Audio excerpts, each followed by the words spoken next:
Aturan mengatakan bahwa dilarang mengeluarkan suara apapun di hadapan makhluk gaib, namun kamu malah berteriak, "Ibu, ibu," kepada hantu perempuan itu. Tepat ketika semua orang mengira kamu pasti akan mati, hantu perempuan itu malah langsung memelukmu erat-erat. Petik 2. Sayang, jangan takut. Ibu akan melindungimu. Melihat kamu baik-baik saja, peserta dari negeri Sakura pun meniru tindakanmu, namun seketika itu juga dia dihancurkan berkeping-keping oleh hantu perempuan itu. Hal ini terjadi karena tubuh anak kecil yang kamu tempati setelah melakukan perjalanan waktu ini, mampu memicu sedikit kebaikan di hati makhluk aneh itu, sehingga menurunkan tingkat bahayanya.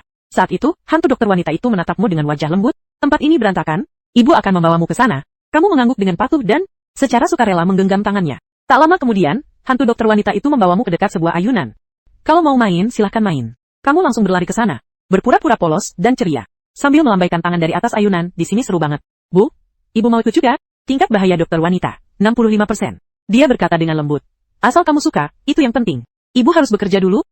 Kamu mengingatkan dengan manis. Ibu, silakan bekerja dulu. Jangan sampai lelah. Dokter wanita di sampingmu, setelah mendengar kata-katamu, justru tersenyum lembut. Adegan ini membuat para peserta di dalam ruangan dipenuhi rasa iri dan ketidakadilan. Perbedaan nasib antar manusia ternyata begitu besar. Ruang siaran global pun menjadi heboh. Aku tidak salah lihat kan? Makhluk aneh itu malah tersenyum bahkan begitu lembut. Tepat saat para peserta tantangan mengira mereka bisa lolos dengan hanya berdiri diam, pengumuman di aula tiba-tiba berbunyi. Untuk menjaga kesehatan pasien, ikuti senam kesehatan di layar besar di depan. Layar transparan muncul di hadapan semua orang, tapi tidak ada orang di sana. Sebaliknya, sekelompok hewan sedang melakukan berbagai gerakan. Para peserta yang hadir semua bingung. Ini bukan senam kesehatan. Jelas ini dunia hewan. Gerakan-gerakan itu sangat aneh. Jika diikuti akan melanggar aturan ketiga, tidak melakukannya pun tidak tahu konsekuensinya. Tepat saat kamu berpikir, mungkin sebaiknya aku terus berpura-pura patuh dan curang, peringatan sistem tiba berbunyi. Aturan 3 adalah jebakan. Semua aturan dibuat oleh dokter wanita. Hak penafsiran sepenuhnya miliknya. Disarankan untuk mencari dokter wanita dan berpura-pura sakit untuk memicu rasa kasih sayang ibunya. Kamu langsung menyadari bahwa dokter wanita itulah inti keanehan di dungeon ini. Hidup dan mati, semua orang ada di tangannya. Saat itu, dokter wanita itu menjadi simbol kematian. Para penantang yang berdiri diam, semuanya dibunuh dengan satu pukulan tongkatnya. Hanya dalam 3 menit, 20 orang tewas di dalam arena. Penantang dari Korea mencoba melawan. Saat mencoba merebut tongkat dengan tangan kosong, dia langsung dibakar menjadi mayat kering oleh arus listrik yang dahsyat. Pemandangan itu mengerikan. Para penantang yang selamat benar-benar panik. Mereka hanya bisa nekat meniru gerakan hewan di layar. Takut kepalanya dihantam oleh dokter wanita itu. Saat itu, ketika kamu melihat dokter wanita itu berjalan ke arahmu, segera tutupi dahimu dan berpura-pura lemah. Peserta dari Amerika Serikat yang berada di sampingmu melihat hal itu, dan tertawa sinis dalam hati. Tadi, kamu beruntung sekali. Tidak terbunuh. Sekarang mau berpura-pura sakit? Benarkah kamu mengira dokter hantu itu bodoh? Tunggu saja sampai kamu disetrum. Sementara itu, dokter wanita itu melihat wajahmu pucat dan berjalan tiba-tiba mempercepat langkahnya. Dan suaranya pun terdengar sedikit mekanis. Petik 2. Sayang, ada apa denganmu? Petik 2. Kamu mengangkat mata yang basah air mata. Suaramu lembut dan penuh keluhan. Ibu, seluruh tubuhku lemas, aku tidak bisa melakukan senam. Rasanya sangat tidak enak. Melihat itu, dokter wanita itu tanpa ragu langsung menggendongmu menuju ruang pemeriksaan. Penantang Amerika di sampingmu langsung menatapmu dengan heran. Ini aneh sekali. Sehalus ini benarkah? Di ruang pemeriksaan saat ini, setelah memeriksa, dokter wanita itu menemukan bahwa kamu hanya mengalami kekurangan gizi. Namun, karena takut ketahuan berpura-pura sakit, kamu memeluk pinggang dokter wanita itu sambil menangis. Ibu, apakah aku akan segera mati? Aku masih ingin menemani ibu. Tingkat bahaya dokter wanita itu 50%. Dia sudah memutuskan tidak akan membunuhmu. Pesan sistem membuatmu sedikit terkejut. Sepertinya untuk sementara tidak ada bahaya. Dokter wanita itu dengan lembut mengusap kepalamu. Kamu hanya mengalami kekurangan gizi. Aku akan mengambilkan suplemen nutrisi untukmu. Tetaplah di sini dan jangan keluar. Setelah berbicara dengan dokter, dia berjalan ke pintu. Demi keamanan, kamu tetap duduk di tempat tidur, tanpa bergerak. Tak lama kemudian, dokter itu masuk membawa nampan berisi benda hitam pekat. Kamu menunduk dan melihat. Di nampan itu selain kecoa, dan dicampur dengan daging mentah. Kamu langsung merasa mual, lalu mendorong piring itu ke samping sambil berkata dengan manja. Ibu, aku tidak mau makan ini. Kelihatannya sama sekali tidak enak. Saat itu, penonton di ruang siaran langsung heboh. Dia gila? Berani menolak makanan aneh? Kalau aku pasti langsung makan. Di saat seperti ini masih pilih-pilih. Benar-benar bodoh sekali. Namun, dokter wanita itu mengambil piring itu, membelai kepalamu dengan lembut, dan bertanya. Lalu, kamu mau makan apa? Kamu memanfaatkan kesempatan itu untuk memesan. Ibu, aku mau roti, biskuit, dan air. Setelah dokter wanita itu pergi, kamu berdiri di atas kursi dan membolak-balik buku catatan. Saat membalik ke tengah, sebuah foto hitam putih tiba-tiba jatuh. Di foto itu seorang wanita cantik memeluk seorang anak laki-laki berusia sekitar 1 tahun. Wajah wanita itu penuh kasih sayang. Di bagian belakang foto tertulis 2 karakter, Gusing. Apakah itu nama dokter wanita itu? Kalau begitu, anak yang dipeluknya pasti anaknya. Dia mati karena anak ini menjadi gila dan berubah menjadi makhluk aneh. Kamu dengan hati-hati mengembalikan foto dan buku catatan ke tempatnya, lalu kembali ke tempat tidur. Tak lama kemudian, dokter wanita itu membawa roti, biskuit, dan air. Kamu sangat lapar, lalu berlari menghampirinya sambil berseru dengan manis. Ibu, aku sangat lapar. dokter wanita itu memberikan roti yang sudah dibuka kepadamu. Kamu menggigitnya sekali, lalu dengan gembira melompat-lompat, "Ibu, enak sekali." Dokter wanita itu berkata dengan lembut, "Semua ini untukmu. Aku harus pergi bekerja dulu." Saat itu, kamu menarik kakinya sambil merengek, "Ibu, bungkuklah. Aku mau kasih hadiah." Meskipun dokter wanita itu tidak mengerti maksudmu, dia tetap membungkuk. Kamu memanfaatkan kesempatan itu, lalu mencium pipi dokter wanita itu dengan bibirmu Donakisita. Tingkat bahaya dokter wanita, 30%. Tingkat ancaman sangat rendah. Dokter wanita itu, seketika, terdiam. Setelah sadar, dia memelukmu erat-erat dan berkata dengan suara serak, "Anakku, anakku, kamu benar-benar kembali." Penonton di ruang siaran langsung terkejut. Petik 2. Bukankah ini dungeon cerita seram? Kenapa malah jadi acara keluarga? Kakak anak memang terlalu hebat. Saat itu, dokter wanita itu menatapmu dengan penuh kasih sayang, dan berkata, "Ibu sangat menyukai hadiahmu. Tinggallah di sini untuk sementara waktu. Tapi saat tidur, tempat ini tidak aman. Kamu harus kembali ke kamar rawatmu." Kamu mengangguk patuh. Sementara itu, para peserta tantangan di arena acara hanya melihat dokter wanita itu kembali sendirian. Mereka mengira kamu sudah dihabisi. Padahal, kamu sedang menikmati makanan lezat dengan tenang. Tak lama kemudian, waktu menunjukkan pukul 7.30.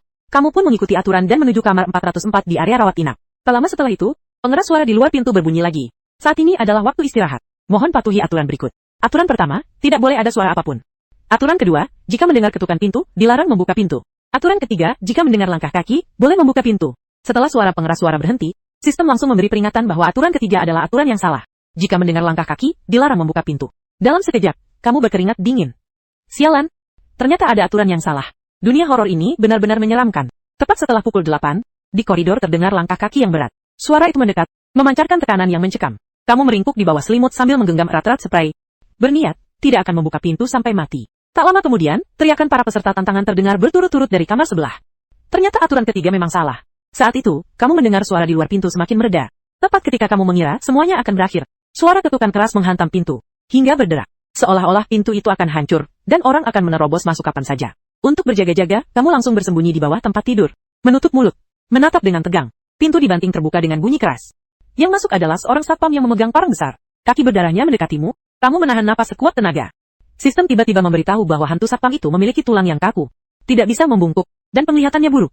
Apakah ini berarti, hantu satpam itu sama sekali tidak mampu melihat ke bawah tempat tidur? Siapa sangka, begitu kamu selesai memikirkannya, detik berikutnya, hantu satpam itu terjatuh berlutut, namun dengan mata merah menatapmu sambil tersenyum jahat.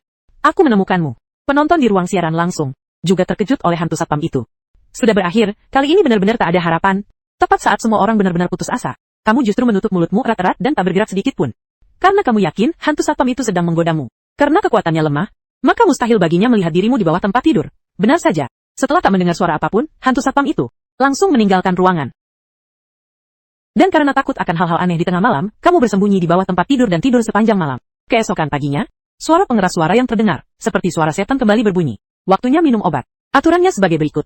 Aturan 1. Pasien harus menghabiskan semua obat yang diberikan dokter. Aturan 2. Setelah minum obat, semua orang harus tetap tenang, duduk diam, dan dilarang melakukan gerakan aneh. Aturan 3. Jika ada yang demam, beritahu dokter. Dia akan membantumu. Semua orang langsung tegang. Tahu bahwa saat mempertaruhkan nyawa telah tiba. Tak lama kemudian, dokter wanita mulai mendorong troli untuk membagikan obat. Pil-pil hitam pekat itu memancarkan bau menyengat. Sekilas saja, kamu sudah yakin bahwa obat ini pasti mematikan jika diminum. Tak lama kemudian giliranmu untuk menerima obat dari dokter wanita itu. Melihat hal itu, kamu langsung beralih ke mode polos dan menggemaskan. Menarik ujung baju dokter wanita itu sambil mengerutkan kening dan merengek, "Ibu, aku tidak mau minum obat. Rasanya sangat tidak enak." Konoru Wikipedia. Baru saja wajahmu tiba-tiba menjadi lembut dan membujukmu. "Kalau kamu minum, kamu akan cepat sembuh." Kamu menggelengkan kepala dengan keras. "Bisakah diganti dengan obat yang lebih enak?" Petik 2.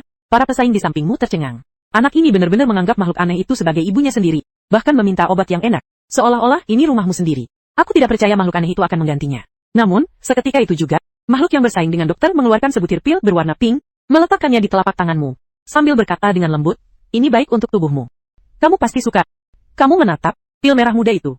Obat ini seperti permen, wanginya harum sekali. Kamu menelan pil itu, dalam sekali teguk, dan seketika merasa seluruh tubuhmu hangat. Tenaga pun bertambah sedikit. Sistem tiba-tiba teringat. Kekuatan makhluk aneh tuan rumah, ditambah dengan kekuatan makhluk aneh. Apa artinya ini? Kekuatan makhluk aneh dapat memperkuat fisik tubuh. Begitu kekuatan terakumulasi hingga tingkat tertentu, maka akan memiliki kekuatan untuk langsung melawan makhluk aneh, bahkan membunuhnya, tanpa efek samping apapun. Kamu ingat, pernah ada penantang yang bisa menggunakan kekuatan aneh, tapi tak lama kemudian, dia disiksa oleh kekuatan aneh di dalam tubuhnya hingga menjadi manusia biasa. Manusia biasa sama sekali tidak bisa menahan erosi kekuatan aneh, tapi entah mengapa kamu sepertinya menjadi pengecualian. Tak lama kemudian, para penantang yang menelan pil hitam itu berteriak kesakitan. Penantang yang rambut lehernya hitam memegang lehernya, Dengan ekspresi mengerikan, beberapa orang memeluk kepala mereka dengan kesakitan, berguling-guling di tanah tanpa henti, dan melakukan banyak gerakan aneh yang tidak terkendali. Dokter wanita itu mengangkat tongkat listrik, dan membunuh satu persatu orang yang melanggar aturan. Hanya sedikit penantang yang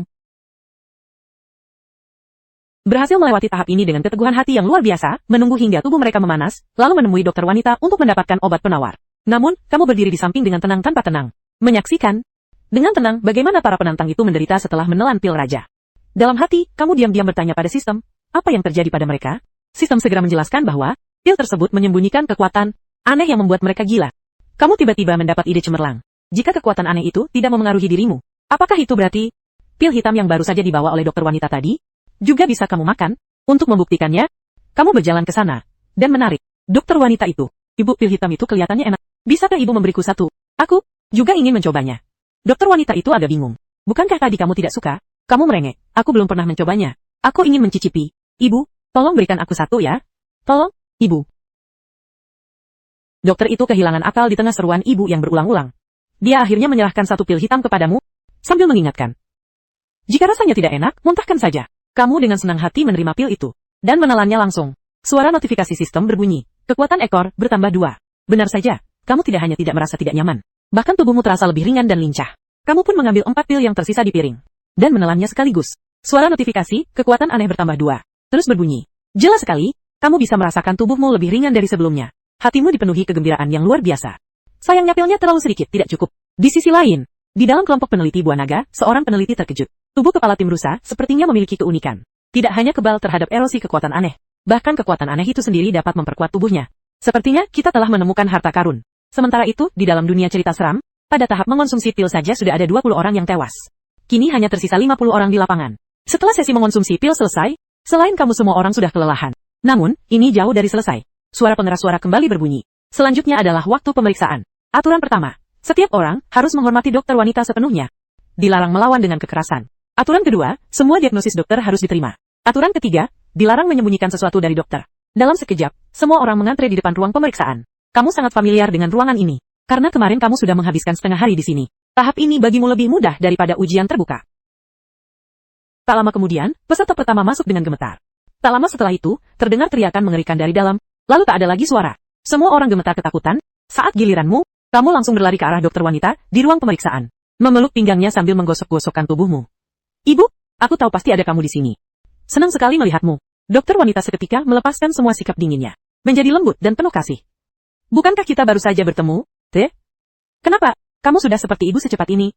Kamu langsung duduk di pangkuannya, merangkul lehernya, dan bersikap manja. Iya, Bu. Begitu ibu pergi sebentar saja, aku sudah sangat-sangat merindukan ibu. Setelah berkata begitu, kamu menengadahkan kepala dan mencium pipi dokter wanita itu, membuatnya tersenyum lebar. Penonton di seluruh dunia pun terpesona oleh kelucuanmu. Anak ini benar-benar jago memikat hati. Kalau ini anakku, bisa bangun dengan senyum setiap hari. Dokter wanita itu tersenyum sambil mengusap pipimu. Kamu memang pandai merayu. Setelah memeriksa tubuhmu secara singkat, dokter itu menyuruhmu duduk di samping dan bermain balok. Peserta berikutnya yang masuk adalah peserta dari negeri kue. Dia duduk dengan gugup di hadapan dokter wanita itu. Dokter Lee kembali ke sikap dinginnya seperti biasa. Dia membuka mulutnya. Setelah peserta dari negeri kue membuka mulutnya, dokter wanita itu melihatmu dan berkata, "Kamu bau mulut." Peserta dari negeri kue segera menggelengkan kepala. "Aku tidak." Dia tidak berbohong, tapi dia melanggar aturan yang mewajibkan penerimaan semua diagnosis, sehingga langsung ditegur oleh dokter wanita itu. Para peserta selanjutnya berjalan di atas es tipis. Satu kata salah saja, mereka langsung tersingkir. Namun kamu tetap asyik bermain balok di ruang pemeriksaan. Setelah pemeriksaan selesai, hanya tersisa 39 peserta yang bertahan. Saat waktu tidur hampir tiba, kamu tiba-tiba ingat bahwa pintu kamar rawatmu sepertinya rusak. Kamu pun memeluk kaki dokter wanita itu, sambil merengek, "Ibu, aku tidak mau tidur di kamar sakit yang kotor itu. Di sana sangat berisik di malam hari, aku sangat takut." Dokter wanita itu merasa iba dan menggendongmu. Wajahnya menunjukkan ekspresi penyesalan. "Ibu salah. Ibu tidak menyangka kamu akan takut. Jangan salahkan ibu. Ibu sudah sangat lama tidak mengasuh anak." Kamu memegang wajah dokter wanita itu dengan serius. "Aku tidak menyalahkan ibu. Ibu adalah orang yang paling baik padaku di sini." Dokter wanita itu benar-benar terdiam. Pada saat itu, dia merasa hatinya yang sudah lama layu, seolah mulai berdetak kembali. Tak lama kemudian, dokter wanita itu membawamu ke sebuah kamar baru. Petik 2. Beberapa malam ke depan kamu akan tidur di sini. Aku jamin tidak ada yang akan mengganggumu. Melihat kamar yang sangat bersih dan rapi, serta dipenuhi berbagai mainan, anak-anak suasana yang hangat, dan tidak seperti tempat yang seharusnya ada di dunia yang menyeramkan, kamu mengambil mobil mainan dan bersorak, "Ada mobil kecil di sini." "Ibu, kamu baik sekali." Dokter wanita itu berkata dengan lembut. "Asal kamu suka, itu yang penting." Kamu menatap dokter wanita itu, "Terima kasih Mama Or." "Terima kasih banyak." Dokter wanita itu ingin menangis, tapi air matanya tak kunjung keluar. Dia hanya bisa menggaruk wajahnya dengan canggung. Petik 2. Mama pergi kerja. Sampai jumpa Mama. Hati-hati ya. Suara manismu membuat dokter wanita itu tersenyum saat pergi. Tak lama kemudian, kamu pun menutup mata di tempat tidur. Kelelahan seharian membuatmu tertidur dengan cepat. Teriakan mengerikan dan raungan aneh yang sesekali terdengar dari luar tak mampu membangunkanmu. Hingga larut malam, kau merasakan sepasang tangan dingin membelai wajahmu. Baru saat itu kau membuka mata dengan mengantuk. Begitu membuka mata, kau melihat dokter wanita itu duduk di tepi tempat tidur. Dokter wanita itu bertanya dengan lembut, "Kenapa bangun? Apakah ibu mengganggumu?" Kau menggosok mata dan bertanya, "Ibu, apakah pekerjaan ibu sudah selesai?" Dokter wanita itu tersenyum dan berkata, "Masih pagi. Ibu akan menyanyikan lagu anak-anak untuk menidurkanmu ya." Kau mengangguk, memeluk tangannya, dan menutup mata. Di tengah itu, kamu segera tertidur pulas. Adegan ini membuat ruang siaran langsung negara lain heboh. Tidak adil, kenapa penantang dari negara naga dilindungi, sementara penantang kita harus berjuang mati-matian? Penonton negara naga langsung membalas, ini kemampuan rusa kecil. Kalian iri juga tidak ada gunanya.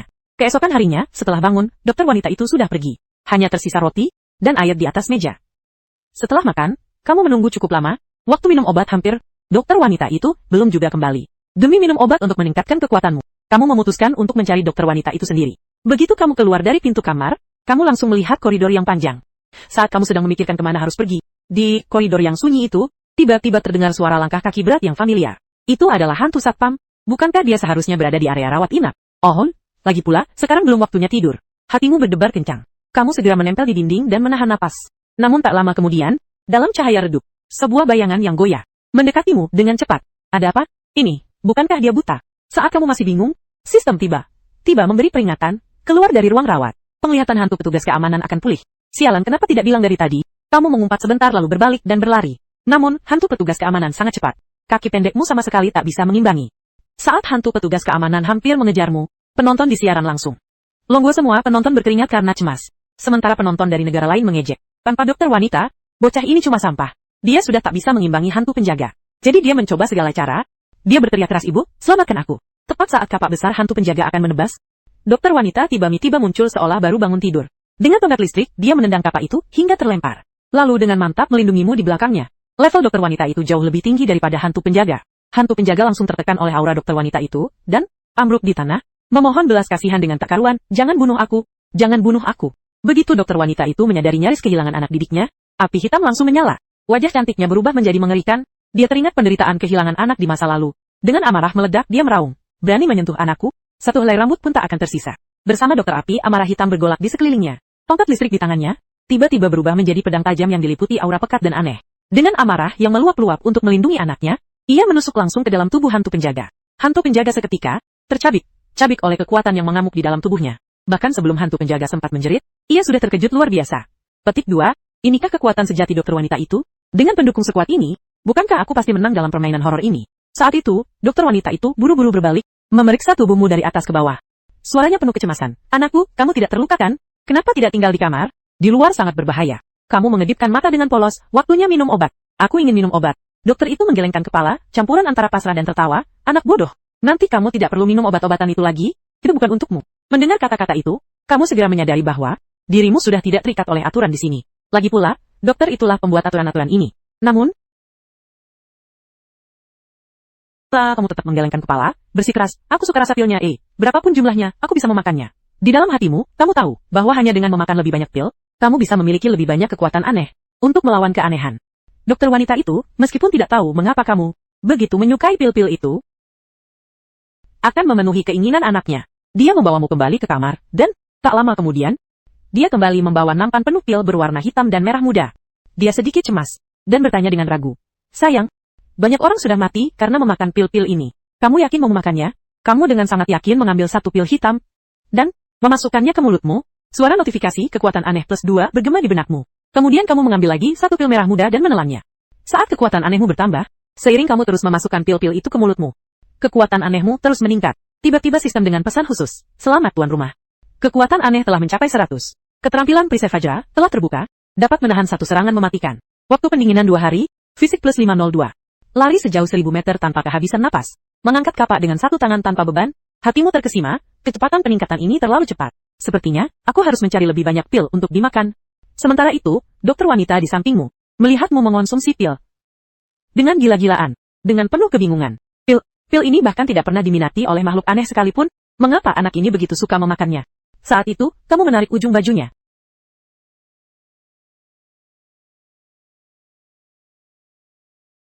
Ibu, masih ada pilnya. Sudah habis, semua sudah kamu makan. Melihat kamu sedikit kecewa, dokter itu segera menenangkan. Besok masih ada pilnya. Aku akan mengambil semuanya untukmu, tidak akan kuberikan satupun kepada orang lain. Kamu langsung tersenyum manis, terima kasih ibu. Dokter itu memandang senyummu, hatinya dipenuhi kehangatan. Dalam hatinya, dia bersumpah-sumpah. Siapapun yang berani menyentuh anakku, aku akan mati bersamanya. Saat itu, notifikasi sistem muncul lagi. Nilai bahaya dokter wanita, 10%. Dia rela mengorbankan segalanya untukmu. Hatimu berseri-seri. Dengan kecepatan ini, nilai bahaya pasti segera turun menjadi 0. Dokter wanita itu melirik jam. Sayang, kata Luo Seng, aku harus pergi bekerja dulu, tetap di kamar, jangan keluar. Di luar berbahaya. Malam ini ibu pulang akan menceritakan dongeng untukmu. Kamu mengangguk manis. Katanya permainan hantu itu sulit. Sulit? Sama sekali tidak sulit. Baiklah, kamu mengeluarkan biskuit, makan sambil bersenandung. Hidup terasa nyaman dan nyaman, namun para penantang lainnya masih berjuang di neraka. Hari itu, saat kamu sedang makan makanan yang disiapkan dokter wanita untukmu, tiba-tiba teringat notifikasi sistem. Hanya tersisa 4 penantang. Aktifkan misi tersembunyi, bunuh bos tersembunyi. Jika tidak, kamu akan terjebak selamanya di rumah sakit jiwa. Hatimu berdebar kencang. Selama ini kamu hanya bertemu dokter dan penjaga keamanan. Di mana bos tersembunyi itu? Kamu sama sekali tidak punya petunjuk. Saat itu, kamu tiba-tiba teringat bahwa rumah sakit jiwa memiliki 3 lantai, namun kalian selalu berada di lantai 1. Bos itu mungkin saja ada di lantai 2 atau 3. Menjelang tengah malam, dokter wanita itu kembali dengan membawa roti dan air minum. Kamu berpura-pura penasaran dan bertanya, "Ibu, apa yang ada di 2 lantai atas?" Wajah dokter itu tiba-tiba berubah. Dengan serius berkata, "Di atas sangat berbahaya. Jangan pergi ke sana. Matamu berkilat bahaya. Berarti ada petunjuk. Kemungkinan besar bos itu ada di sana." Kamu berpura-pura polos, "Ibu, ajak aku melihatnya dong. Kamar ini sangat membosankan. Ada aku di sini. Aku tidak takut." Tapi dokter wanita itu tetap menggelengkan kepala.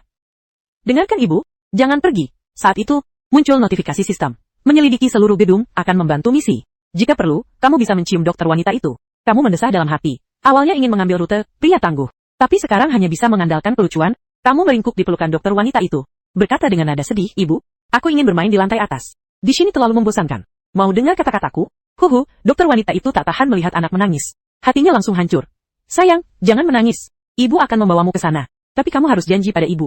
Jangan pernah meninggalkan ibu." Kamu langsung senang. "Aku tahu ibu yang terbaik." Kemudian, dokter wanita itu membawamu ke depan sebuah pintu besi yang terkunci. Pintu besi itu perlahan terbuka. Dan, seketika bau busuk yang menyengat menyapa hidungmu. Di balik pintu, terlihat ruangan gelap yang aneh. Tak lama kemudian, kalian tiba di koridor lantai 2. Saat melewati pintu merah besar, sistem tiba-tiba menampilkan pesan, "Masuklah ke dalam." Di sana, ada hal yang tak terduga. Kamu langsung menunjuk pintu itu dan bertanya dengan penasaran, "Ibu, bolehkah aku bermain di dalam?" Wajah ibu langsung berubah drastis. Di dalam tidak ada yang seru. Ibu akan membawamu ke ruangan lain yang penuh mainan. Kamu langsung menangis dan merengek. "Tidak, aku mau ke sini. Ibu, tolonglah, bawalah aku ke sana." Dokter wanita itu tak bisa menahan dirimu. Petik 2. "Sayang, ibu akan membawamu masuk. Tapi kamu harus memelukku erat-erat. Tahu?" Setelah berkata begitu, dia mengangkatmu dengan satu tangan dan masuk ke dalam ruangan. Ruangan itu berantakan, buku dan kertas berserakan di mana-mana. Saat itu, kamu tiba-tiba melihat bungkus biskuit dan roti yang familiar di lantai. "Bukankah ini yang kamu makan beberapa hari terakhir?" Kamu menunjuk bungkus itu dan bertanya, "Ibu, kenapa ada ini juga di sini?" Dokter wanita itu menjawab dengan tidak fokus, "Iya, di sini juga ada." Detik berikutnya, sebuah makhluk aneh tiba-tiba muncul di hadapanmu. Menatap kalian, dengan tatapan menyeramkan, kamu ketakutan dan memeluk erat dokter wanita itu. "Ibu, ada makhluk aneh." Penonton di ruang siaran langsung juga terkejut. Petik 2. "Sial, makhluk aneh ini jelek sekali. Semoga nanti ada lebih banyak makhluk aneh yang cantik seperti dokter wanita ini. Aku berharap makhluk aneh tidak pernah ada. Kamu jelas terlalu banyak main dakwah. Jangan panggil dokter wanita itu ibu." Ini nama yang muncul di notifikasi sistem, Anja. Ras manusia terkejut seketika. Mana ada manusia yang bertubuh seperti itu? Dokter wanita itu berkata dengan tenang, "Anakku ingin melihatmu." Dia tidak bermaksud jahat. Anja sangat ketakutan. Dokter wanita itu gemetar dan bersembunyi di sudut. "Ibu, apa yang terjadi padanya? Hanya orang gila." Setelah menonton, kita sebaiknya pergi. Namun, begitu sampai di pintu, Anja tiba-tiba mengamuk dan menerjang dokter wanita itu. Dengan reaksi yang sangat cepat, dia langsung terlempar, lalu menodongkan tongkat listrik ke kepalanya. Dengan nada dingin, dia memperingatkan, "Diam." Melihat tongkat listrik di tangan dokter wanita itu, Anya langsung patuh. "Kamu melihatnya dengan jelas?" kata dokter wanita itu. Dia sangat berbelas kasih pada Anya. Jika itu manusia lain, dia pasti sudah membunuhnya. Tak lama kemudian, kalian kembali ke kamar semula. Dengan rasa penasaran, kamu bertanya pada dokter wanita itu, "Ibu, kenapa tidak membunuhnya?" Dokter wanita itu menjelaskan dengan pasrah, jika dia dibunuh, tempat ini akan menjadi musuh. Dia adalah yang paling kuat di seluruh rumah sakit jiwa ini. Bahkan aku pun tak berani menyentuhnya. Jangan pernah naik ke lantai 2 lagi. Kamu pura-pura takut dan mengangguk. Tapi hatimu dipenuhi keraguan. "An asitat terwali warabi mahya. Itat terwalaya." Itera wabi amuki waya hayu amunia hasadia yidi. Bagaimana mungkin dokter wanita itu tak bisa membunuhnya? Kecuali dia didukung oleh kekuatan yang lebih menakutkan. Sepertinya besok harus pergi ke lantai 3 untuk melihat-lihat. Saat itu, penonton di siaran langsung Amerika juga melihat ya. Orang yang bahkan dokter wanita pun tak berani hadapi, pasti dia adalah harta karun tersembunyi itu. Cepat hubungi penantang kita Jack. Jika kita mengalahkannya, kita bisa menyelesaikan level ini. Inggris dan Hansia pun segera mengirim penantang mereka untuk menghabisi Anja. Malam itu, ketiganya berkumpul diam-diam di ruang rawat. Jack tampak sangat puas. Penjaga hantu benar-benar sudah mati. Sekarang kita bisa pergi ke lantai 2 dengan tenang. Bagaimana jika informasi kita salah saat ke lantai 2? Kita tidak bisa hanya diam, menunggu, dokter wanita itu datang membunuh kita, kan? Aku percaya pada tim penasihat. Saat ini, dokter wanita itu sedang menidurkan anak naga buah.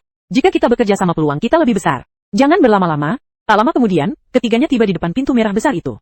Namun, pintu itu sudah terkunci rapat dan sama sekali tidak bisa dibuka. Saat itu, tak jauh dari sana, ada sebatang besi. Mereka pun menggunakan besi itu untuk membongkar pintu. Namun, setelah masuk, mereka sama sekali tidak melihat seorang pun. Bukankah katanya ada di sini? Mungkinkah kita ditipu? Baron tampak bingung. Jack pun terkejut. Hal sepenting, tidak mungkin ada kesalahan. Saat ketiganya masih bingung, hanya diam-diam mendekati mereka dari belakang. Saat ketiganya belum bereaksi, dia tiba-tiba mengulurkan cakar tajamnya dan menusuk Tia Yao yang paling dekat dengannya. Dalam sekejap, Tiao tewas. Jack dan Baron langsung berbalik. Tapi Anya sudah menerjang mereka. Keduanya buru-buru menghindar. Baron mengambil tongkat besi dan menghantamkan ke kepala Anya. Pem. Kepala Anya pun berlubang berdarah. Dan dia menjerit kesakitan. Keduanya tak menyangka Anya selemah itu. Lalu tertawa sinis sambil menghabisi Anya sepenuhnya. Jack menendang mayatnya, sambil berkata dengan sinis. Misi tersembunyi ini terlalu mudah kan? Saat itu, ruang siaran langsung Amerika Serikat dan Inggris benar-benar gila. Penonton berteriak dan menari di depan layar.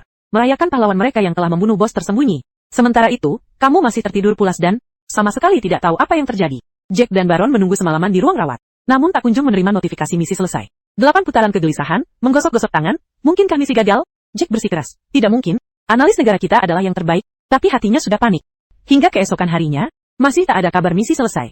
Keduanya memutuskan untuk memeriksa lantai 2 lagi. Namun, begitu mereka hendak keluar, mereka dihentikan oleh awan hitam. Kepala Tio berguling masuk dari luar pintu. Mereka langsung ketakutan setengah mati. Sebelum keduanya sempat melarikan diri, kabut hitam itu melemparkan mereka ke udara. Dari dalam kabut, muncul seorang pria parubaya berbaju putih.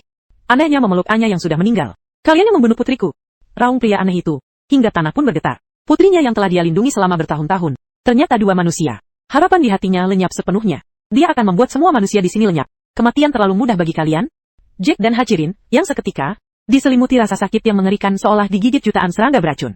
Saat itulah mereka menyadari bahwa yang mereka bunuh kemarin bukanlah Hayden. Keduanya lenyap sepenuhnya dalam rasa sakit yang mengerikan dan bayangan Oki. Di Kiehesbelia, ruang siaran langsung Biko dan Inggris. Suasana langsung berubah dari pesta pora menjadi sunyi senyap. Penonton berteriak histeris langit runtuh. Gempa bumi, tsunami, dan bencana alam akan datang. Jack yang keji telah mengecewakan kita, sementara kamu masih tenggelam dalam mimpi, sama sekali tidak tahu apa yang terjadi. Sampai dokter wanita itu datang, terburu-buru membangunkanmu. Sayang, cepat bangun. Putri orang di lantai 2 sudah meninggal. Dia akan membunuh semua orang di sini. Kamu langsung terbangun. Padahal sebelum tidur semuanya baik-baik saja. Apa ini ulah ketiga orang bodoh itu? Dokter wanita itu berkata dengan wajah cemas. Di luar sangat berbahaya sekarang. Sembunyilah di sini, jangan keluar. Ibu akan melindungimu. Setelah berkata begitu, dia berbalik hendak pergi. Kamu segera menarik tangannya. Ibu, masuklah juga ke sini. Aku tidak mau ibu terluka. Kalau tidak, aku akan ikut dengan ibu. Dokter wanita itu tersenyum lega. Demi anaknya, dia rela mengorbankan segalanya. Dia menolak dengan tegas di luar terlalu berbahaya. Membawamu akan membuatku teralihkan. Tetaplah di sini, dan tunggu aku kembali. Setelah berkata begitu, dokter wanita itu meninggalkan ruangan. Meninggalkanmu sendirian, di depan pintu yang tertutup rapat dengan hati yang gelisah. Setelah beberapa kali bergumul dengan diri sendiri, kamu memutuskan tidak bisa bersembunyi seperti kura-kura. Kamu masih punya perisai emas, yang bisa menahan serangan mematikan sekali. Siapa tahu kamu bisa membantu. Setelah mengambil keputusan, kamu segera meninggalkan ruangan. Saat itu, direktur rumah sakit berkeliaran di dalam gedung seperti malaikat maut, mencari-cari jejakmu. Dokter wanita itu memegang tongkat listrik dan menghalangi jalannya. Aku tidak akan membiarkanmu menyakitinya. Direktur tidak menyangka mantan bawahannya ini akan berdiri di pihak yang berlawanan dengannya demi seorang manusia. Kamu pikir bisa menghentikanku? Dokter itu berkata dengan tegas. Bahkan jika tidak bisa, aku tetap akan mencoba. Aku tidak akan memberi kamu kesempatan sedikit pun untuk menyakitinya. Direktur langsung membuktikan, jika bukan karena kamu yang lalai menjaga Anja, dia tidak akan mati. Aku tidak akan membiarkan kamu dan anak itu lolos. Awan gelap bergolak di sekeliling direktur, membentuk beberapa bola hitam yang menyerang dokter, dan dokter itu berusaha menghindar, lalu melompat tinggi dan mengayunkan tongkat listrik ke arah direktur. Namun, sebelum sempat mendekati direktur, dia dilempar ke tanah dengan keras oleh kabut hitam di sekitar direktur. Kekuatan aneh di dalam tubuhnya benar-benar hancur. Bahkan sulit baginya untuk bangun. Direktur menatap dokter wanita yang meronta-ronta itu dengan sinis. Dengan kemampuanmu yang seperti itu, kau berani membunuhku? Mati saja. Direktur mengumpulkan sebuah gumpalan hitam. Dengan sekuat tenaga melemparkannya ke arah dokter wanita. Tuh. Tepat saat gumpalan hitam itu hampir menghancurkan dokter wanita itu sepenuhnya, kamu tanpa ragu membuka tubuhmu ilmu, dan melindungi dokter wanita itu di belakangmu. Jangan sakiti ibuku. Meskipun perisai Fajra menetralkan serangan mematikan itu, getaran sisa tetap membuatmu pusing dan lemas. Tepat saat kamu hampir pingsan, terdengar jeritan kesakitan dokter wanita itu di telingamu. Wah anakku, dokter wanita itu gemetar saat menangkap tubuhmu. Suara Cisue Baobei, kenapa kamu begitu bodoh? Bukankah? Aku sudah bilang jangan keluar. Kenapa kamu selalu tidak mendengarkan kata-kata ibu? Bagus sekali ibu, akhirnya aku bisa melindungimu. Aku baik-baik saja, hanya sedikit mengantuk. Setelah berkata begitu, kepalamu miring dan kamu pingsan. Anak bodoh, ibu tidak membutuhkan perlindunganmu. Kembalilah, maukah kamu? Adegan-adegan masa lalu berputar di benaknya. Penyesalan dan kesedihan hampir menelannya. Saat itu, direktur melihat dokter wanita begitu menderita, dengan sinis, berkata, inilah balasannya. Ikutlah mati bersama anakmu. Dia kembali mengumpulkan gumpalan hitam untuk menyerang dokter wanita itu. Namun dokter wanita itu hanya mengayunkan tangannya, dan gumpalan hitam itu dengan mudah tersebar. Direktur rumah sakit menatap dokter wanita itu dengan tak percaya. Dia jelas merasakan kekuatan aneh yang semakin kuat dari tubuh dokter wanita itu. Anakku begitu baik, mengapa kau membunuhnya? Mengapa, biarkan aku yang mati? Dokter wanita itu, karena kesedihan kehilangan anaknya, sepenuhnya menutup. Tongkat listrik berubah menjadi cambuk panjang yang melilit ketua rumah sakit dengan erat, lalu melemparkannya ke udara, seperti layang-layang, dan menghantamnya dengan keras ke tanah. Sambil menyiksa ketua rumah sakit secara mekanis, dia terus menanyainya. Mengapa kau membunuh anakku? Dia jelas-jelas tidak bersalah. Meskipun ketua rumah sakit sudah hancur hingga hanya tersisa tulang-tulangnya, dia tetap tidak berhenti. Hingga 1 jam kemudian, kau perlahan membuka mata. Yang pertama kali tertangkap pandangmu adalah dengan sepasang mata yang memerah, karena menangis. Ibu, apa yang terjadi dengan matamu? Dokter wanita itu, melihat kau masih bisa berbicara dengannya, mengira dirinya sedang berhalusinasi. Sayang, kau datang menemuiku lagi. Bagus sekali. Ibu mencintaimu. Kau segera menyeka darah dan air mata di wajahnya. Ibu, aku tadi hanya pingsan karena guncangan. Aku tidak mati. Kau, dan dokter itu seketika sadar, memelukmu berulang kali untuk memastikan, menangis sambil tertawa. Syukurlah, aku benar-benar tidak mati. Nilai bahaya antara kau dan dokter itu 0%. Selamat, kamu telah mendapatkan aura cahaya kasih ibu. Dokter wanita itu, mencintaimu lebih dari dirinya sendiri. Hanya keyakinan yang kuat, dan kasih sayang sejati, yang melampaui semua emosi di dunia ini, yang dapat membentuk aura ini. Aura ini adalah berkah dari dokter wanita itu untukmu, yang memiliki efek menurunkan nilai bahaya aneh dengan cepat. Sementara itu, kamu menatap dokter wanita yang tersenyum bodoh itu, dengan perasaan campur aduk. Ini benar-benar seperti mendapatkan ibu yang lebih dekat daripada ibu kandungmu sendiri. Saat itu, dokter wanita itu pun perlahan kembali normal, sambil memelukmu, dia berkata dengan terisak. Sayang, terima kasih. Terima kasih sudah datang ke sisiku. Beberapa hari ini aku benar-benar bahagia. Ibu, seharusnya aku yang berterima kasih padamu. Kau adalah orang yang paling baik padaku di sini. Petik 2. Para penonton di ruang siaran Langguo, melihat adegan hangat ini, pun meneteskan air mata. Hantu ini benar-benar penuh rasa kemanusiaan. Seandainya aku tidak melihatnya membunuh begitu banyak penantang sebelumnya, aku pasti mengira dia hantu yang baik. Melihat hantu ini, aku tiba-tiba merindukan ibuku. Tugas tersembunyi tuan rumah telah selesai. Kamu bisa meninggalkan dunia aneh ini kapan saja. Namun, kamu tidak terburu-buru untuk pergi. Karena dokter belum pulih sepenuhnya, kamu memutuskan untuk menemaninya bersantai dulu. Kamu menggambar kotak-kotak di tanah. Ibu, ayo main lompat kotak, ada katamu. Awalnya, dokter menggunakan kekuatan anehnya untuk melompat langsung ke ujung. Tetapi, setelah kamu mengeluh bahwa dia terlalu gegabah, dia pun mengikuti langkahmu dengan melompat kecil-kecil. Senyuman bahagia, perlahan merekah di wajahnya senyum bahagia. Saat permainan berlanjut, matanya perlahan berubah dari merah darah menjadi mata orang normal, lembut dan indah. Setelah itu, dokter wanita itu melipat 2 boneka kertas, 1 laki-laki dan 1 perempuan. Dia meletakkan boneka perempuan di telapak tanganmu. Ini ibumu, kalau nanti kangen ibu, keluarkan dan lihatlah. Boneka laki-laki ini aku simpan. Kalau kangen kamu, aku juga bisa keluarkan, dan lihat. Kamu dengan hati-hati, menyimpan boneka kertas itu, di dadamu. Lalu memujinya ibu, kamu superhero ya? Apa bisa? Dokter itu dengan rendah hati menggelengkan kepalanya, aku hanya tahu trik-trik kecil untuk menghibur anak-anak. Setelah itu, dokter wanita itu melipat banyak hewan kecil. Saat tangannya melambai lembut, origami, di atas meja tiba-tiba bergerak. Burung bangau terbang. Hewan-hewan kecil berlari dan melompat. Matamu berbinar. Kekuatan aneh ternyata bisa digunakan seperti ini. Ibu, aku juga merasakan kekuatan aneh di dalam tubuhku, katamu. Dokter wanita itu langsung panik, dengan penuh kekhawatiran, memeriksa tubuhmu. Setelah memastikan kamu tidak akan terkontaminasi oleh kekuatan aneh, barulah dia merasa lega. Petik 2. Benar saja, anakku memang yang paling istimewa. Kemudian dia mulai mengajarkanmu cara menggunakan kekuatan aneh itu. Tak lama kemudian, kamu sudah bisa mengendalikan burung bangau kertas. Hari-hari bahagia itu berlalu selama beberapa hari. Tak lama kemudian, tiba waktunya untuk berpisah dengan dokter wanita itu. Kamu ragu-ragu cukup lama. Sebelum akhirnya dengan hati-hati berkata kepada dokter wanita itu, Ibu, aku harus pergi dari sini. Senyum di wajah dokter Lee memudar sejenak. Lalu dia berkata dengan lembut, Ibu sudah tahu sejak lama bahwa kamu tidak pantas berada di sini. Ibu tidak akan menahanmu. Anak-anak pada akhirnya harus meninggalkan ibu mereka saat sudah dewasa. Setelah kamu pergi, ibu akan merindukanmu. Kamu tidak menyangka bahwa dokter wanita itu benar-benar akan membiarkanmu pergi dengan mudah. Sambil merasa terharu, kamu langsung memeluknya erat-erat. Ibu, aku juga akan merindukanmu. Tapi apakah ibu tidak akan merasa kesepian setelah aku pergi? Dr. Liris tertawa. Ibu sekarang sudah sangat kuat. Tidak banyak orang yang bisa mengalahkan ibu. Menurutku, jika merasa kesepian, aku bisa berkeliling ke dungeon lain. Mungkin kita bisa bertemu lagi, Vita Hanggi. Saat itu, pengumuman yang familiar terdengar, dungeon berhasil diselesaikan. Penantang telah meninggalkan rumah sakit jiwa. Kemudian, di tengah arena acara muncul sebuah pintu ruang waktu yang transparan. Melewati pintu ini akan membawa kita kembali ke dunia nyata. Kamu berdiri di depan pintu ruang waktu itu, menoleh ke arah Dr. Lee. Dia berdiri di kejauhan dan melambaikan tangannya kepadamu, seolah berkata, "Ayo pergi." Tepat saat kamu melangkah masuk ke gerbang waktu, tiba kau mendengar teriakan doktermu, "Anakku, ibu akan mencarimu lagi nanti." Jangan lupakan ibu. Dalam hatimu, kau diam-diam mengingat kata-kata itu seumur hidupmu. Ibu, bagaimana mungkin aku bisa melupakanmu? Setelah melewati gerbang waktu, gerbang itu menghilang. Saat menoleh ke belakang, rumah sakit jiwa itu tak terlihat lagi. Melainkan sekelompok orang yang menyambut pahlawan mereka kembali. Sejak kau memenangkan permainan horor itu, hujan lebat yang melanda negeri naga selama berbulan-bulan, akhirnya berhenti. Karena itu menjadi pahlawan di hati rakyat naga. Karena pemilik tubuh ini telah ditinggalkan di panti asuhan sejak kecil. Negara tidak hanya memberimu sebuah villa dan uang tunai puluhan juta, tetapi juga menyediakan banyak pelayan untuk merawat hidupmu. Para penggemarmu juga mengirimkan camilan yang tak habis-habisnya. Meskipun hidup di dunia nyata sangat menyenangkan, kerinduanmu pada dokter wanita itu semakin mendalam. Jadi, ketika petugas resmi menanyakan, apakah kamu ingin terus berpartisipasi dalam permainan horor berikutnya, kamu langsung menyetujuinya tanpa ragu. Lagi pula, hanya dengan terus mengikuti permainan horor, kamu memiliki kesempatan untuk bertemu kembali dengan dokter wanita itu. Tak lama kemudian, 3 hari setelahnya, permainan horor dimulai kembali. Lokasi. Misi, apartemen kematian. Persyaratan misi, bertahan hidup selama 20 hari. Detik berikutnya, adegan berganti dengan cepat. Kamu dan para penantang dari negara lain muncul bersamaan di dunia yang misterius. Melihat kehadiranmu, para penantang lainnya menjadi sangat waspada. Kemenanganmu sebelumnya telah menjadikanmu. Tepat saat itu, beberapa baris teks muncul di hadapan kalian. Selamat datang di apartemen kematian. Aturan tinggal berikut ini wajib dipatuhi. Aturan pertama, hormati orang tua dan anak-anak. Semua permintaan anak-anak dan orang tua harus dipenuhi. Aturan kedua, dilarang mengganggu tetangga. Jika ditemukan kasus gangguan, harus segera dihentikan. Aturan ketiga, dilarang melihat cermin setelah pukul 9 malam. Aturan keempat, lift sangat aman. Setelah lift tiba, segera keluar. Siapapun yang tinggal akan menjadi oksigen lift. Para peserta lain tiba-tiba pucat, menatapmu dengan tatapan aneh. Anak-anak, dalam aturan ini tidak termasuk bocah ini kan? Tepat saat para peserta saling berhadapan, seorang gadis kecil yang aneh muncul di hadapan mereka. Penampilannya yang polos dan ceria, tampak sama sekali tidak berbahaya. Namun gaun putri yang kotor, dan wajahnya yang berlumpur, membuatnya sangat mirip dengan.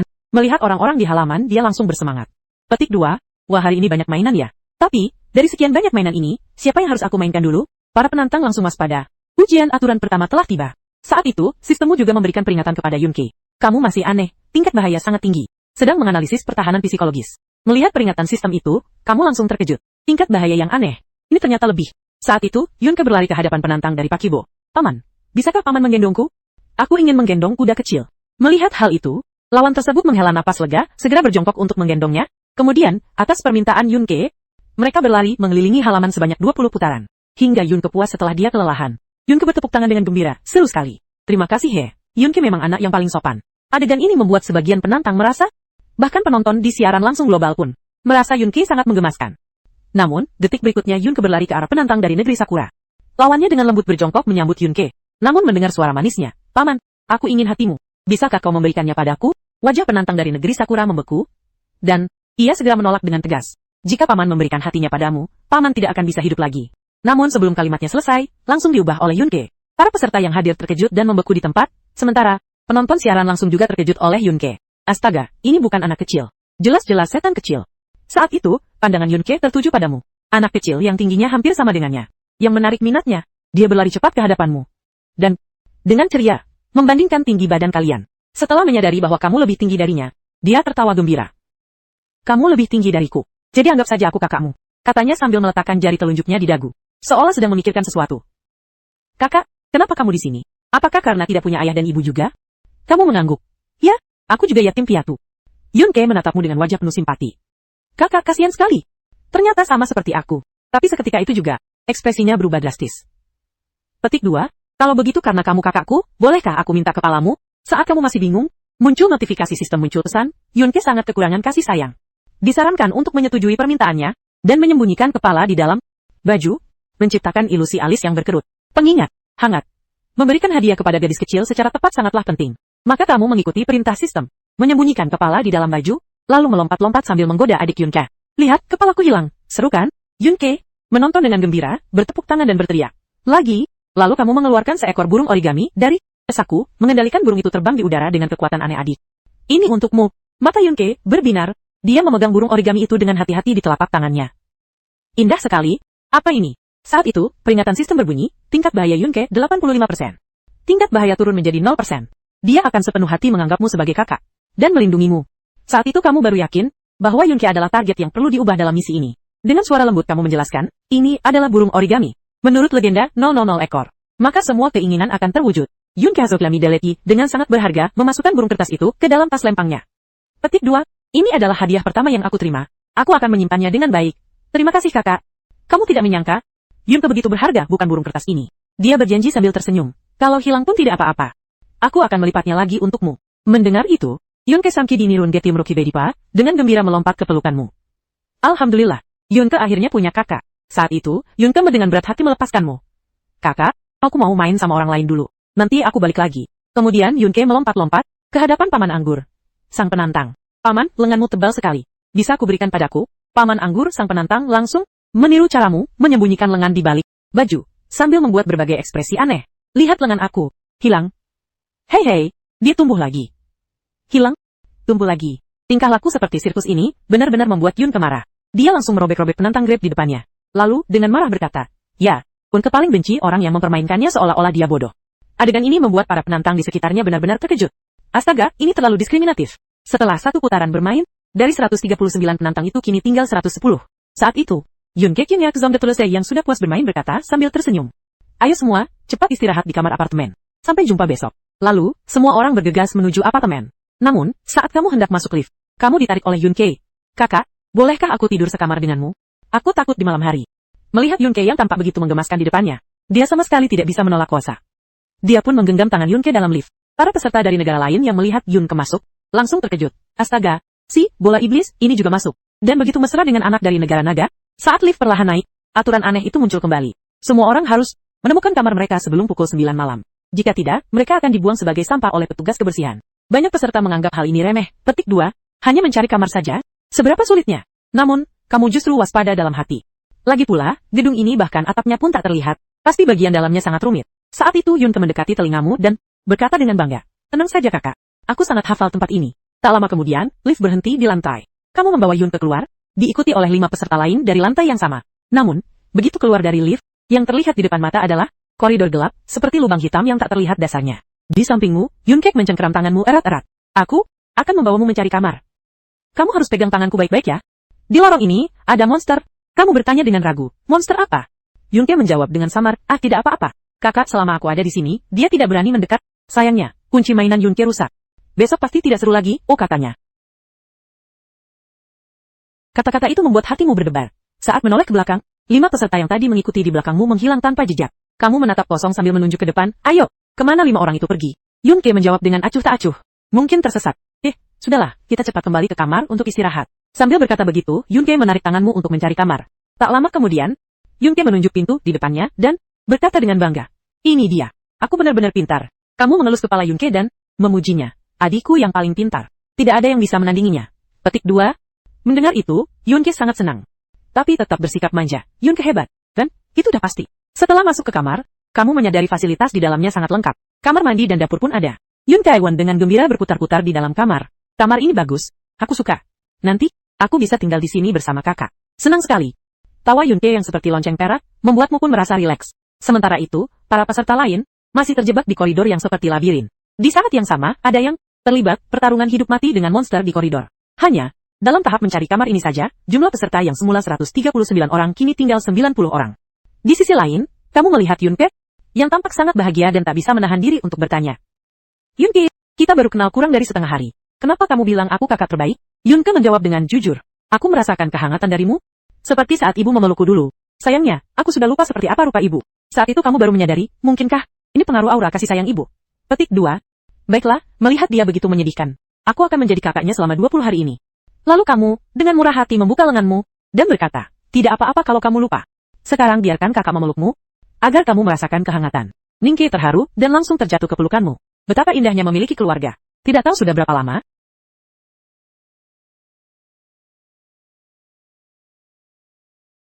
Yunke baru keluar dari pelukanmu. Kamu melihat penampilannya yang berantakan dan tak bisa menahan diri untuk berkata, karena sekarang kamu sudah punya keluarga, kamu harus jadi lebih rapi dan cantik. Yunke memiringkan kepalanya dengan bingung, untuk apa? Jadi cantik?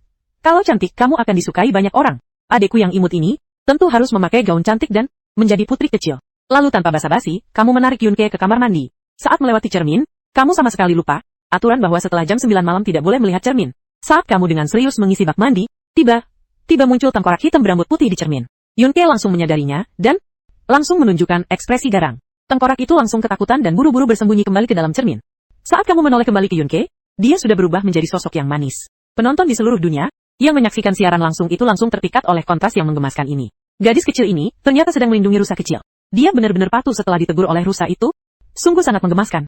Setengah jam kemudian, kamu memandang Yunke yang tampak segar dan baru di hadapanmu dengan sangat puas. Yunke juga memandang dirinya di cermin dengan tak percaya. Gadis di cermin itu memiliki mata yang besar dan cerah, persis seperti boneka yang indah. Lin terpaku mengusap wajahnya tak percaya. Petik 2. Ini benar-benar aku. Ternyata aku secantik ini. Dan saat melihat Yunke seperti ini, kamu tak bisa menahan rasa iba. Gadis ini pasti telah mengalami banyak penderitaan sebelumnya. Saat itu, Yunke dengan gembira melompat ke pelukanmu. Kakak, Yunke paling menyukaimu. Nilai bahaya Yun, ke 70%. Dia benar-benar mempercayai Anda sepenuhnya. Dia mulai benar-benar menganggap Anda sebagai kakak. Anda mendengar notifikasi sistem dan sedikit terkejut. Tidak disangka nilai bahaya kali ini turun secepat ini. Namun, tepat saat Yunke menganggap Anda sebagai kakak, Anda pun benar-benar menganggapnya sebagai adik kandung. Kelelahan seharian membuat Anda berbaring di tempat tidur untuk beristirahat. Yunke pun meringkuk di pelukan Anda sambil menutup mata. Baru saja Anda tertidur dengan pulas. Tiba-tiba terdengar suara benda-benda dihancurkan, yang disertai jeritan seorang wanita, membangunkanmu dari mimpi. Keributan di sebelah membuatmu sangat kesal. Namun Yunke di sampingmu tampak tenang. Jelas sudah terbiasa dengan pertengkaran mereka setiap malam. Petik 2. Tidak apa-apa, katamu Asa. Saat itu, kamu teringat aturan kedua untuk mencegah gangguan terhadap tetangga. Maka, dengan cepat kamu berkata kepada Yunke, adik, tolong bantu kakak. Mereka bertengkar sampai kakak tidak bisa tidur. Bisakah kamu membantu kakak? Setelah membantuku, aku akan memberimu hadiah. Begitu mendengar ada hadiah, Yunke langsung menyetujuinya. Oke. Begitu kalian keluar, kalian melihat seorang pria aneh dengan mata merah hendak menyerang 3 orang yang datang untuk menghentikannya. Kalian segera berteriak memanggil asisten, namun pria aneh itu sudah kehilangan kendali. Dengan wajah penuh amarah, dia menatapmu. Bagus, kalian semua mati saja. Hari ini aku akan bertarung sepuasnya. Hal kata-kata itu benar-benar memicu amarah jiwa. Dia tidak akan membiarkan siapapun menyakiti kakaknya. Jika kakaknya hilang, dia akan kembali sendirian. Niat membunuh meledak di matanya. Berani-beraninya kau menyentuh kakakku, kau ingin mati. Belum selesai bicara, Lin Qi sudah bertindak dengan kecerdasan luar biasa di hadapan pria aneh itu.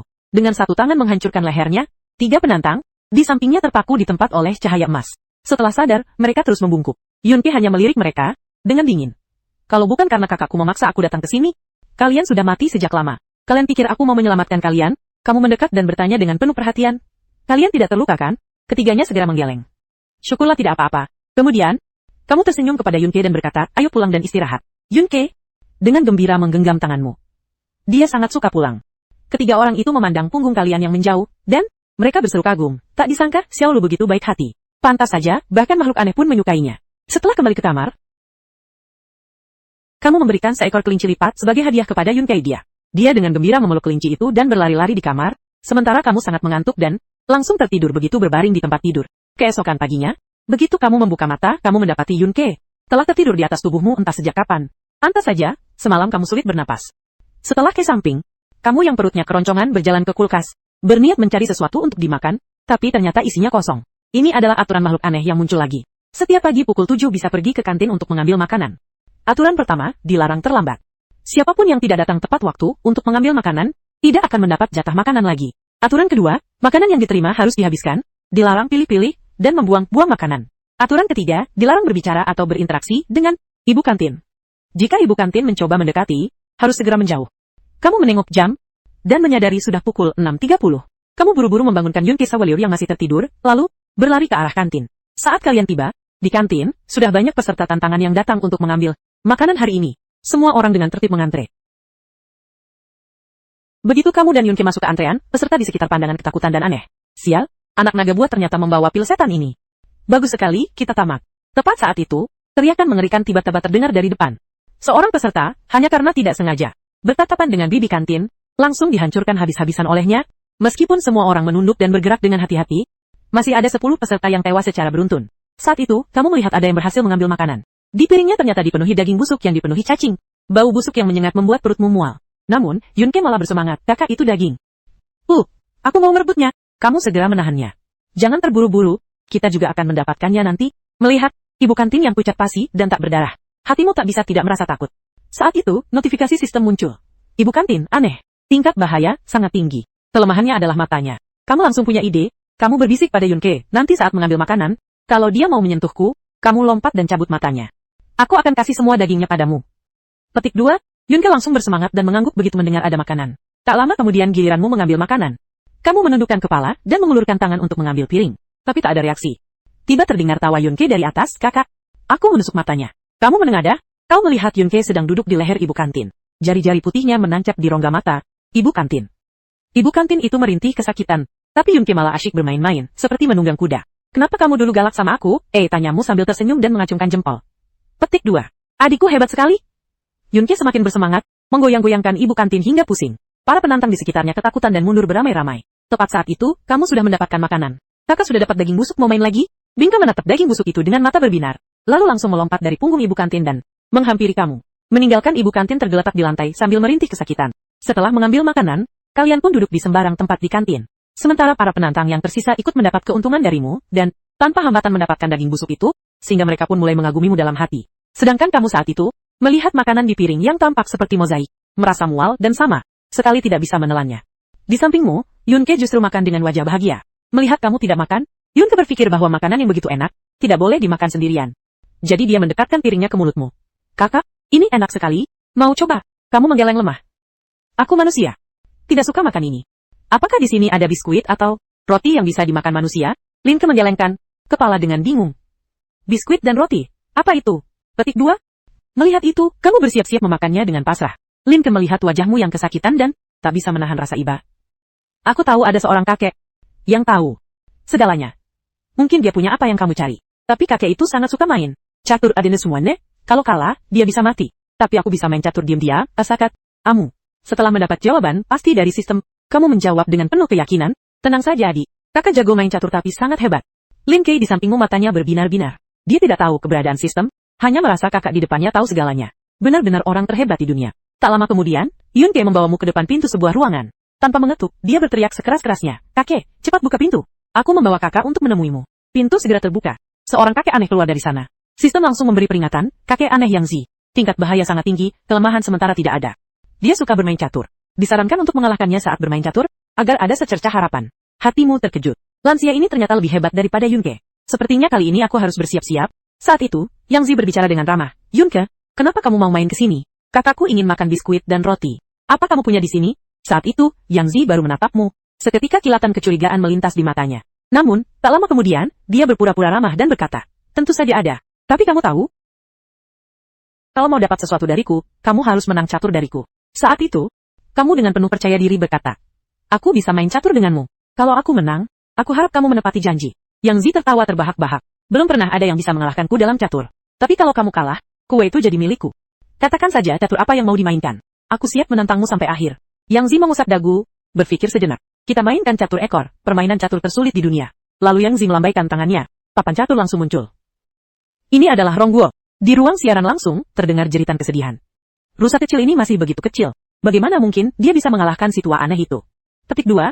Anak kecil. Ini benar-benar rela mempertaruhkan nyawanya demi makanan. Saat semua orang mengira kamu pasti akan mati kali ini, kamu di dunia luar justru sudah memenangkan babak pertama. Yang Zi memegangi kepalanya tak percaya. Bagaimana mungkin? Aku sudah bermain catur puluhan tahun. Bagaimana bisa kalah dari anak kecil sepertimu? Sementara itu, Yunke di sampingnya bersorak gembira, kakak benar-benar hebat. Yang Zi yang tak mau kalah meminta untuk bermain lagi. Manfaatkan kesempatan ini. Setiap kali aku menang, kau harus mengabulkan satu permintaanku. Yang Zi langsung setuju tanpa ragu. Tidak masalah.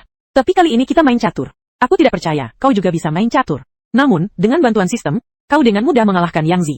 Yang Zi di sampingmu merasa hancur dan meragukan hidupnya. Tampak seperti habis terbakar. Penonton di seluruh dunia, yang menonton siaran langsung itu tertawa terbahak-bahak. Si kakek tua ini benar-benar sial bertemu dengan Xiao Lu. Hanya Xiao Lu yang bisa membuat si aneh itu kalah telak. Tak disangka Xiao Lu juga jago catur. Kakak kecil ini memang terlalu hebat. Saat itu kamu tahu kapan harus berhenti, dan secara proaktif, menagih janji 10 janji kemenangan. Yang Zi mengibaskan tangannya dengan lesu. Aku kalah, aku terima. Katakan saja apa yang kamu inginkan. Kamu langsung meminta makanan yang cukup untuk 19 hari. Yang Zi mengibaskan lengan bajunya. Seketika itu juga tumpukan makanan muncul di hadapanmu. Aku juga butuh 2 gaun putri yang cocok untuk Yunke. Yang Zi dengan tidak sabar memunculkan 2 gaun. Petik 2. Masih ada 8 permintaan lagi. Cepat katakan. Kamu berpikir sejenak, lalu meminta sebuah senjata yang bisa membunuh makhluk aneh. Yang Zi menatapmu dengan tatapan, kau manusia? Ini, berani-beraninya ingin membunuh makhluk aneh. Kau pikir aku akan memberikannya padamu? Kau segera menunjukkan kelemahanmu, aku hanya ingin menggunakannya untuk membela diri. Lagi pula aku hanya seorang anak kecil. Bahkan jika punya senjata, aku bukan lawan kalian. Baru saat itu Yang Zi menurunkan kewaspadaannya. Ayah, aku lihat kau punya bakat bermain catur, ini untukmu. Begitu kata-katanya selesai, sebuah belati seketika muncul di hadapanmu. Kau mengambil belati itu dengan puas, dan merasa belati itu sangat tajam. Namun, di mata Yang Zi yang berdiri di sampingmu, kilatan kejam melintas. Pisau belati itu telah dipenuhi dengan kekuatan goib yang melimpah. Manusia membawanya di dekat tubuh. Dalam waktu kurang dari setengah hari pasti akan terkorosi dan mati mengenaskan. Dia mengira rencananya sempurna tanpa celah. Tapi dia tak tahu bahwa fisikmu sama sekali kebal terhadap kekuatan goib. Dengan penuh kebanggaan, dia berkata, masih ada 7 permintaan lagi. Cepat katakan. Sementara kamu awalnya hanya datang untuk mencari makanan, permintaan yang tersisa kamu memang belum memikirkannya. Bagaimana kalau tuntutan yang tersisa aku sampaikan nanti saja setelah aku memikirkannya? Yang Zi setuju di permukaan, tapi dalam hati dia mengejekmu. Anak kecil? Tidak ada yang namanya nanti. Setelah berterima kasih pada Yang Zi, kamu memanggil Yunke untuk pulang. Yunke berlari masuk dengan penuh semangat. Melihat barang rampasan di mana-mana, dan berseru kegirangan, wah, ini semua hasil kerja kakak. Kakak hebat sekali. Kemudian kalian berdua membagi tugas untuk mengambil barang-barang itu. Sebelum pergi, Yunke menoleh dan melambaikan tangan dengan manis. Selamat tinggal kakek, jangan main catur lagi sama kakakku. Yun gak baik buat jantungmu. Kalimat itu benar-benar menghancurkan pertahanan psikologis Yang Zi. Dia marah sampai menggertakkan gigi. Setelah pergi, dia menghancurkan ruangan itu sampai berantakan.